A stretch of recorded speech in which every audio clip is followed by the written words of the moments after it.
Dear 11th standard students, இன்னைக்கு நம்ம என்ன பார்க்க போறோம் அப்படினா exercise 8.2ல sum number 16 given பாருங்க. Find the value or values of m. mக்கு values கண்டுபிடிக்கணும்.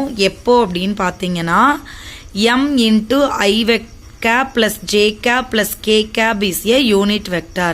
இங்க ஒரு விஷயம் கொடுத்திருக்காங்க. என்ன கொடுத்திருக்காங்கன்னா m into I cap plus j cap plus k capங்கிறது ஒரு யூனிட் வெக்டாரா இருந்துச்சு அப்படின்னா இந்த m ஓட வேல்யூ என்னவா இருக்கும் அப்படின்னு क्वेश्चन கேட்டிருக்காங்க.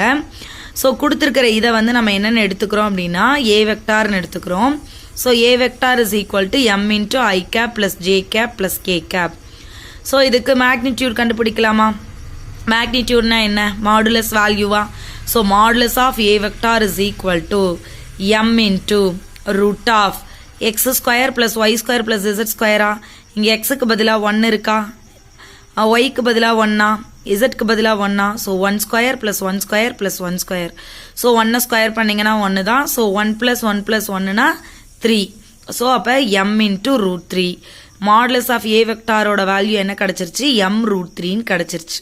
சரிங்களா? இப்போ நீங்க என்ன ப்ரூவ் பண்ணனும்? இந்த m ஓட வேல்யூ என்னன்னு கண்டுபிடிக்கணும். இங்க क्वेश्चनல என்ன கொடுத்திருந்தாங்கன்னா m into I cap plus j cap plus k capங்கிறது யூனிட் வெக்டார்னு கொடுத்துட்டாங்க. யூனிட் வெக்டார்னா என்ன மீனிங்னா அதுக்கு மாடுலஸ் வேல்யூ கண்டுபிடிக்கிறீங்கன்னா அதோட வேல்யூ 1 ன்னு அர்த்தம். சரிங்களா? அப்ப இந்த கொடுத்திருக்கிறது ஒரு யூனிட் வெக்டார்னு கொடுத்திருக்காங்களா? அப்ப இத a வெக்டார் நம்ம இங்க எடுத்துர்க்கோமா? அப்ப இதோட மாடுலஸ் வேல்யூ கண்டிப்பா என்னவா தான் இருக்கணும்? பிளஸ் ஆர் மைனஸ் 1 தான் இருக்கணும்.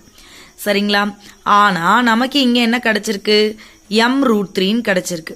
அப்ப கிடைக்க வேண்டிய ஆன்சர் இது, கிடைச்சிருக்கிற ஆன்சர் இது. அப்ப ரெண்டுமே கண்டிப்பா எப்படி தான் இருக்கும்? ஈக்குவலா தானே இருக்கும். m root 3 is equal to plus or minus 1. நீங்க என்ன ஃபைண்ட் பண்ணணும்? m ஓட வேல்யூ ஃபைண்ட் பண்ணணும். So root 3 equal to அந்த பக்கம் கொண்டு போயிரலாமா? So m is equal to plus or minus இங்கிட்ட மல்டிப்ளிகேஷன்ல இருக்கிறது இங்கிட்ட வந்தா டிவிஷனா? So plus or minus 1 by root 3. So m க்கு என்னென்ன வேல்யூஸ் கிடைச்சிருக்கு? 1 plus 1 by root 3 அல்லது m is equal to minus 1 by root 3. Unit vector அப்படின்னா மாடுலஸ் வேல்யூ கண்டுபிடிச்சா கண்டிப்பா plus or minus 1 தான். So இந்த விஷயம் உங்களுக்கு ஞாபகம் இருந்துச்சு அப்படின்னா ஈஸியா அந்த சம்ம சால்வ் பண்ணிடலாம். Thank you students.